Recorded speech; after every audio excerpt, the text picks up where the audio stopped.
Wat is daai?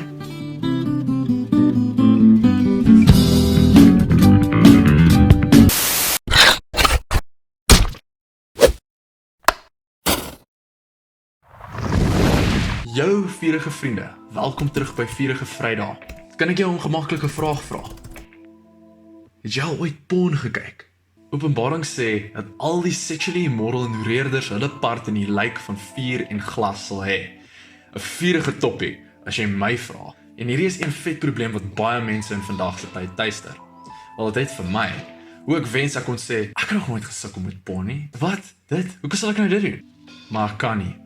Ek kan julle slegs sê hoe God my oorwinning gegee het daarvan. Bly tot die einde van die video as jy wil weet hoe. Ek was exposed daaraan op laerskool. 'n Paar van my klasmaats het somehow die wifi van die skool gebypass en toe wys hulle dit vir my. Ek was eers so excited en confused, want ek weet dit is verkeerd, maar my brein is soos... En na dit alles het ek so skuldig gevoel, so utterly guilty. Die vyand het my gewond met hierdie exposure aan pornografie. Ek het gevoel soos Dawid wat sê, teen U alleen het ek gesondig, toe hy egbreek gepleeg het met Batseba. Ek het soos Dawid gevoel toe hy gesê het, deur U toorn is daar nie meer 'n gesonde plek in my liggaam nie. Deur my sonde is daar nie meer 'n heel plek in my lyf nie. Ja, my ongeregtighede het my oorweldig, soos 'n las wat vir my te swaar is. My wonde stink en sweer, en dit deur my eie dwaasheid. So het ek verslae geword. En ek het nie 'n enkele woord vir enigiemand daar vertel nie. Want wat gaan hulle van my dink? Hulle gaan so teleurgesteld wees in my. Ek voel so skuldig, selfs my ouers. Ek sal nie waag om my ouers te sê nie, want net nou vat hulle alles van my al weg, want ek is die enigste persoon met hierdie sukkel, en ek sulke groot skreis. En dis is die grootste leuen van alles. Ek was glad nie alleen gewees in die stryd nie.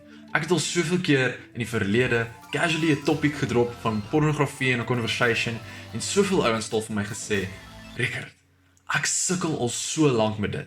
Hoe kan ek stop? Ek weet selfs van 2 meisies wat oopgemaak het na my toe en vir my vertel het van hoe erg hulle al gesukkel het met pornografie. Ek het nou die dag afgekom op sulke studies van Brad Huddleston, 'n ou wat research gedoen het hier in Suid-Afrika se universiteite, en hy het gevind dat tussen die ouderdom 17 en 24 van sy toetsgroepe van mense in universiteite het 99% van die mense admit dat hulle verslaaf is aan pornografie of al baie gesukkel het met dit in die verlede. En dis mans en vrouens. Hierdie selfde ou het gevind dat jou brein reageer presies dieselfde manier teenoor heroïne as wat dit reageer met pornografie. As jy een keer daarin exposed is dit net soos drugs. Jy kan nie ophou om dit te gebruik nie. Nou wat is jou eerste reaksie as jy dit hoor? Nee, ek sê uitsondering. Nee, ek het nie probleme omheen nie. Dit is mos nie so erg nie. Ongelukkig is ons kultuur besmet met seksuele beelde.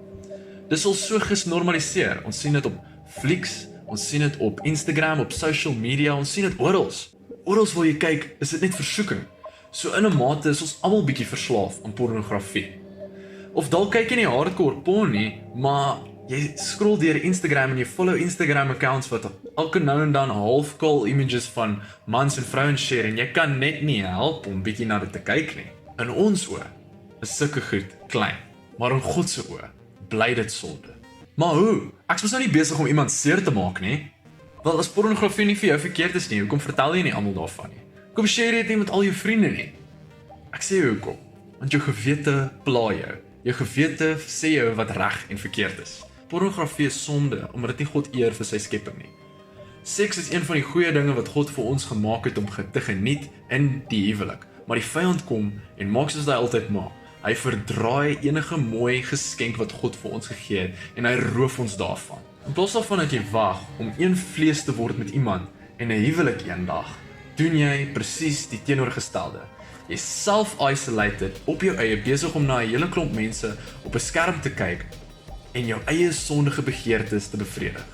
Sondige, want Jesus het gesê, "You have heard that said to those of old, you shall not commit adultery, but I say to you that whoever looks at a woman to lust for her has already committed adultery with her in his heart." En Paulus het gesê in Efesiërs 5 vers 3 en 4 dat sulke dinge soos sexual immorality en hoerery nie eens onder ons genoem het word nie. Hoe kan ons onsself flous en sê dit is nie sonde nie? Want een ding is verseker, jy flous nie vir God nie. Hy sien jou. En die hartseerste ding van alles, jy roof jouself van 'n reine verhouding met iemand eendag. Nie net sexually nie, maar geestelik en emosioneel. In plaas daarvan dat jy 'n regte man of vrou is vir jou spouse eendag, lewe jy in 'n make-believe fantasy, 'n tweedimensionele leuen. Maar nou sê ons goed soos, maar ek sal nee, en al my vriende het girls, en ek sal ophou eendag wanneer ek trou. Daar's geen verskoning vir sonde in God se oë nie. En boop dit alles krap jy net heeltyd daai wond oop wat jou so vulnerable maak. Maar daar is hoop. Daar is hoop. Hoop in die kruis. Want dieselfde krag wat Jesus Christus uit die dood uit opgewek het, leef in jou. So kom ek vertel julle hoe ek dit oorwin het.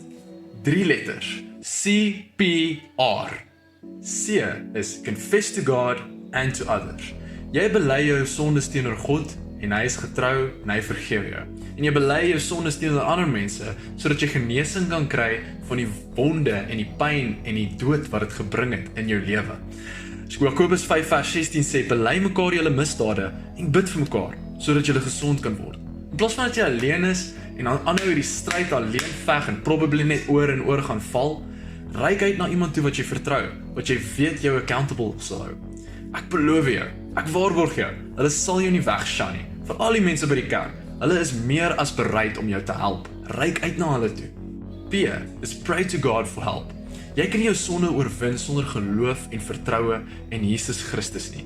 Dis juis wanneer jy die rykdom sien in die nuwe lewe wat Jesus Christus vir ons gebring het, dat hierdie sonde van hierdie wêreld al hoe minder aantreklik lyk.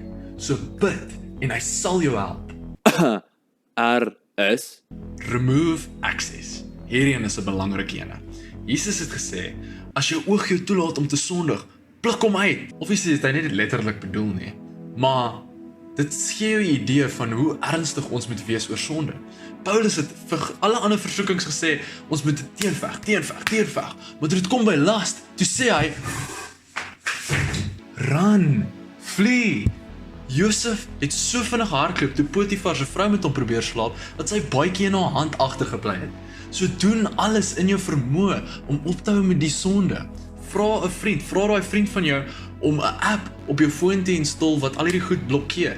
'n App soos Covenant Eyes of Family Link, of install OpenDNS op jou Wi-Fi. Ek het al hierdie goed opgestel en dit het my gehelp. Ek hou dit tot vandag toe nog op vir safety. Nou kan jy my vra, maar Rickert, is jy regtig so weak? Dan sal ek jou antwoord, nee, ek so slim. Hoekom sal ek wag tot ek eendag vulnerable is en in die versoeking inval, as ek vandag die versoeking kan oorwin? Ek daag jou uit om CPR toe te pas op jou verslawings. Of dalk het jy 'n ander verslawing. Dalk weet jy van iemand anders wat 'n ander verslawing het. Share die video met hulle. En dan sal 'n laaste ding wat ek wil sê. Ons moet die gesprek rondom pornografiese verslawing normaliseer. Daar's soveel mense wat suffer in silence. Dink jy hoeveel mense sit en sukkel met pornografiese verslawing en niemand weet daarvan nie. Ons moet hierdie gesprek normaliseer sodat hulle meer bereid sal wees om uit te kom wanneer hulle sien hulle is nie alleen nie. Dan sal hulle meer bereid wees om uit te reik vir hulp. En dan kan jy, soos die goeie persoon wat jy is, reg staan om daai persoon wat besig is om te suffocate van daai wond CPR te gee.